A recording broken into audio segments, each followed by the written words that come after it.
Sindh online school class 8 मज़मून science बाब 12 सबक 9 बाब जो तत्व चैप्टर रिव्यू।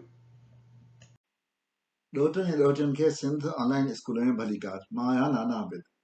ॿारहों हिन सबक में असां हिस्बे रिवायत बाब में पढ़ियल सॼे मवाद जो मुख़्तसरन जाइज़ो वठंदासीं, यानी असां बाब जो तत्व कंदासीं। ॿारहों हिन बाब में असां स्पेस एक्सप्लोरेशन यानी ख़िलाई खोजना जे बारे में ॼाण हासिल कई। Space exploration investigation by means of crewed and uncrewed spacecraft of the reaches of the universe beyond Earth's atmosphere and the use of the information so gained to increase knowledge of the cosmos and benefit humanity. यानी ख़िलाई खोजना ज़मीन जे वायुमंडल खां मथां ही काइनात जे बारे में जुस्तजू आहे जेका इंसान बरदार ऐं इंसान खां सवाइ ख़िलाई जहाज़नि ज़रिए कजे थी ऐं संदसि मालूमात ख़िला जे बारे में ॼाण वधाए इंसान ज़ात जे फ़ाइदे लाइ इस्तेमालु कजे थी। जेके अहम शयूं जिन इंसान खे ख़िलाई खोजना जे बारे में उत्साह पहुचायो ऐं वधीक जस्तजू ते आमादा कयो ऐं वधीक राहूं हमवार कयूं ख़िलाई खोजना जी जस्तजू जूं, उहे आहिनि हिकिड़ो टेलीस्कोप ऐं ॿियो आहे रॉकेट। टेलीस्कोप आसमानी जिस्मनि खे वॾो करे वेझो करे ॾिसण में मदद कई ऐं रॉकेट असांखे उन्हनि ताईं पहुचण में मदद कई। पर हाणे असां पंहिंजी किताब में ॾिनल जेके ख़ासि पॉइंट्स आहिनि उन्हनि खे हिकिड़ो दफ़ो वरी दोहराईंदासीं।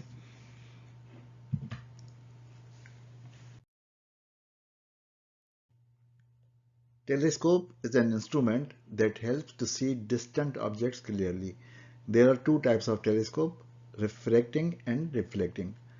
दूरबीन हिकु औज़ार आहे जेका परे वारी शयुनि खे चिटो ॾिसण में मदद करे थी।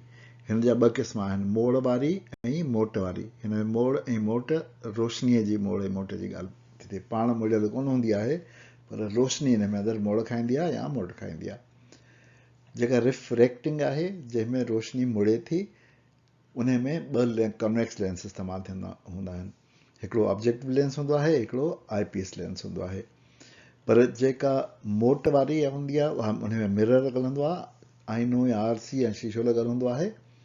ॿ शीशा इस्तेमालु थींदा आहिनि, हिकिड़ो गोलाई वारो शीशो यानी प्राइमरी मिरर जेको आहे उहो कॉनकेव ऑब्जेक्टिव मिरर हूंदो आहे। उन खां पोइ हिकिड़ो सिधो शीशो हूंदो आहे, प्लेन सेकेंडरी मिरर हूंदो आहे ऐं उन तस्वीर खे वॾो करण लाइ आईपीएस में हिकिड़ो लेंस लॻल हूंदो आहे। चो त नेक्स्ट पॉइंट ॾिसूं।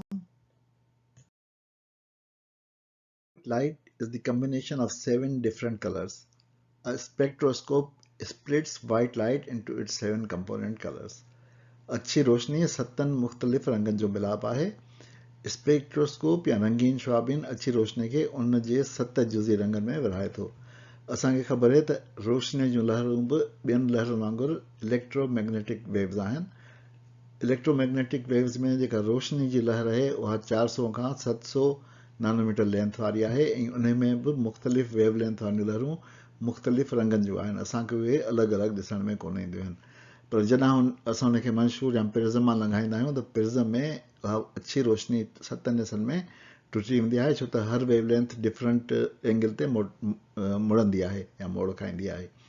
उनजे करे ही VIBGYOR violet indigo blue green yellow orange red इहे 7 रंग आहिनि जिन जी रोशनी ठहियलु आहे।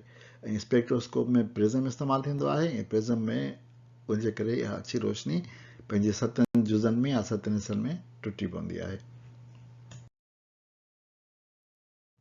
A spacecraft is a man-made object developed to accomplish a certain task in space. ख़िलाई जहाज़ हिकु इंसानी ठाहियलु जिस्म ख़िला में कुझु मनसूबा पूरा करण लाइ ठाहियो वेंदो आहे। यानी उहो इंसान जो ठहियलु जिस्म आहे जेको ख़िला में वञी इंसान जा मनसूबा पूरा कंदो आहे। असां ॾिठो त स्पेस क्राफ्ट जा 2 हिसा हूंदा आहिनि, हिकिड़ो पेलोड ऐं ॿियो हूंदो आहे लॉन्च व्हीकल। पेलोड ई असल शइ आहे जंहिंमें सभु शयूं सभु कंट्रोल्स ऐं जेका शइ असां इस्तेमालु कंदा आहियूं स्पेस में उहा हिन में अंदरि हूंदी आहे। कमांड मॉड्यूल बि हूंदो आहे, जिते माण्हू वेंदा आहिनि उहो बि हिते हूंदो आहे। ऐं लॉन्च व्हीकल सिर्फ़ु रॉकेट हूंदा आहिनि जेके उनखे धिको ॾेई मथे ख़िला में पहुचाईंदा आहिनि। A spacecraft is a vehicle that is designed to fly in outer space and operate there. ख़िलाई जहाज़ हिकु अहिड़ी गाॾी आहे जेका धरतीअ जे वायुमंडल खां ॿाहिरीं ख़िला ताईं पहुची सघे ऐं उते हली सघे। असां ॾिठो त मुख़्तलिफ़ क़िस्मनि जूं ख़िलाई जहाज़ या ख़िलाई गाॾियूं मौजूदु आहिनि।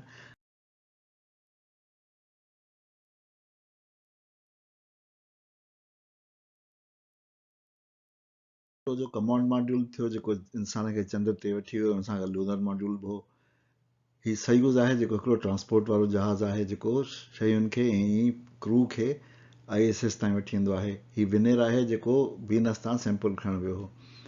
हीउ रोवर आहे जेको मरीख़ ते कमु पियो थो करे ऐं सैंपलिंग पियो थो करे ऐं फोटोग्राफी पियो थो करे। हीउ ISS आहे इंटरनेशनल स्पेस स्टेशन, जिते हिकिड़ो सम्झो त मुस्तक़िल ठिकाणो आहे ख़लाबाज़नि जो, जेके ज़मीन तां उते वञी रहंदा आहिनि काफ़ी अरसे ताईं, उते वञी तजुर्बा कंदा आहिनि ऐं जेको ऑब्ज़र्वेशन्स हूंदियूं आहिनि उहे कंदा आहिनि। Research and development from space exploration has given us several benefits in the field of health, medicine, weather forecasting, navigation, etc. ख़िला जी ॻोल्हा वारी तरक़ी ऐं तहक़ीक़ असांखे सिहत, इलाज, मौसमी कथियुनि, जहाज़रानी वग़ैरह जे मैदान में बेशुमार फ़ाइदा पहुचाया आहिनि। असां ॾिठो त जेके फ़ाइदा असांखे पहुचंदा आहिनि उहे हिकिड़ा त डायरेक्ट बेनिफिट्स आहिनि, यानी समासिदा फ़ाइदा आहिनि। ॿिया इनडायरेक्ट बेनिफिट्स आहिनि जेके अणसिधा या ज़िमनी फ़ाइदा आहिनि। असां हुन में ॾिठो त हेल्थ वारा, इकोनॉमिक प्रोस्पेरिटी वारा, environmental benefit, safety security, human experience, understanding of human kinds place in the universe, इहे सभु जेके आहिनि उहे इनडायरेक्ट बेनिफिट्स आहिनि जेके असांखे मिलिया आहिनि। पर सिधनि फ़ाइदनि में माण्हुनि जो उत्साह आहे, साइंसी मालूमात में वाधारो, तकनीकी क़ाबिलियत, नवनि तरीक़नि जी ईजाद, इनोवेशन जेको आहे, नयूं एप्लीकेशन्स ठाहिण जो जेको तरीक़ो आहे, नवनि लाड़नि जो पखिड़िजणु आहे, नयुनि शयुनि जी तजारत लाइ मंडियुनि में वाध आहे। इहे सभु असां सिधा फ़ाइदा हासिलु कया आहिनि ख़िलाई तहक़ीक़ मां। त ख़िला में माहौल तमामु सख़्तु आहे। असां ॾिसी चुकासीं त मुख़्तलिफ़ क़िस्म जूं सख़्तियूं आहिनि ख़िला जे माहौल में। उनजे करे एस्ट्रोनॉट्स जॾहिं ख़िला में ॿाहिरि वञी कमु कंदा आहिनि जहाज़ मां, त हिकिड़ो ख़ासि लिबास पाईंदा आहिनि।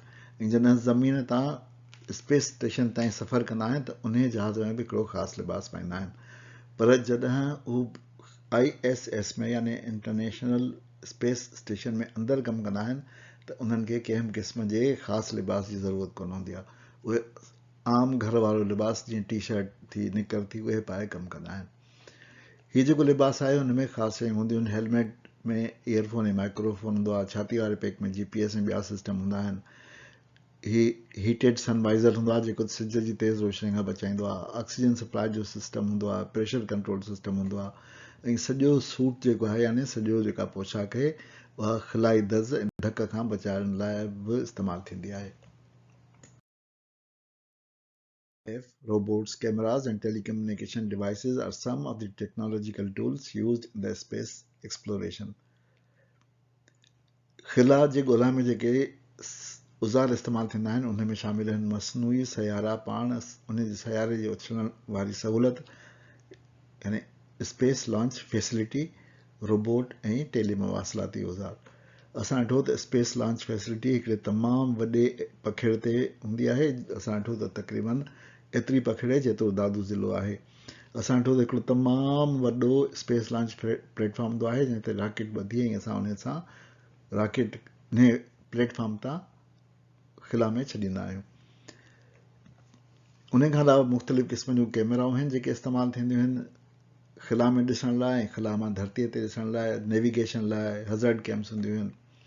असां इहो बि ॾिठो त मुख़्तलिफ़ रोबोट्स हूंदा आहिनि जेके इंसान जो कमु ख़िला में कंदा आहिनि, जीअं इंसान खे ख़िला में न वञिणो पवे, इंसान जो एक्सपोजर घटि थिए। उन खां अलावा असां ॾिठो त ख़ासि टेलीकम्युनिकेशन डिवाइसिस आहिनि जेके ख़िला में कमु कनि थियूं ऐं सभिनी जेके बि ख़िला में मौजूदु आहिनि जहाज़ या जेके फैसिलिटीज़, उन्हनि खे कंट्रोल बि कनि थियूं ऐं उन्हनि जो पाण में राब्तो बि रखनि थियूं, उन्हनि जो धरतीअ सां राब्तो बि रखनि थियूं। Advancement due to space exploration is changing our everyday life. Solar cells, Wi-Fi, teleeducation, and telemedicine are some of the common examples. ख़िला जी ॻोल्हा जे करे सुधारो असांजे रोज़मर्रा ज़िंदगी खे तब्दील करे रहियो आहे। शमसी सेल, वाईफाई, फ़ासिलाती तालीम ऐं फ़ासिलाती इलाज कुझु आम मिसाल आहिनि। असां ॾिठो त असांजो अक्सर राब्तो हाणे वाईफाई सां थो थिए। जीअं असां पंहिंजी फ़ोन सां जेको आहे उहो कनेक्ट थी सघूं था, असां पंहिंजे कंप्यूटर सां, लैपटॉप सां, टैबलेट सां कंहिं बि जाइ ते दुनिया में कनेक्ट थी सघूं था, जेको बग़ैर तारुनि वारो राब्तो आहे, जंहिंखे असां वाईफाई चवंदा आहियूं। असांखे ख़बर आहे त शमसी सेल सां असां बिजली ठाहे सघूं था, जेका सस्ती बिजली बि आहे ऐं वधीक सुठी बिजली बि आहे। उहा माहौल ते असरु कोन थी विझे, माहौल खे ख़राबु कोन थी करे। अहिड़ी तरह असां फ़ासिलाती तइलीम बि हासिलु करे सघूं था। हीअ तइलीम बि जेका तव्हां हासिलु करियो पिथा सिंध ऑनलाइन स्कूल मां, उहा फ़ासिलाती तइलीम आहे जेका तव्हां हिन एडवांसमेंट जे करे हासिलु करे सघो था। हीअ तव्हांखे घर वेठे इहा तइलीम सिर्फ़ु हिन जे करे थो मिले जो स्पेस एक्सप्लोरेशन जी एडवांसमेंट थी चुकी आहे। इन खां अलावा फ़ासिलाती इलाज या टेली मेडिसिन उहा बि मौजूदु आहे, जंहिंमें तव्हां घर वेठे डॉक्टर खां मशवरो करे सघो था ऐं दवा हासिलु करे सघो था। हलो, इन ते असां पंहिंजे अॼोके सबक़ जी पुॼाणी था कयूं। नाना बि खे इजाज़त ॾियो, वरी ॿिए सबक़ में मिलंदासीं। ख़ुदा हाफ़िज़।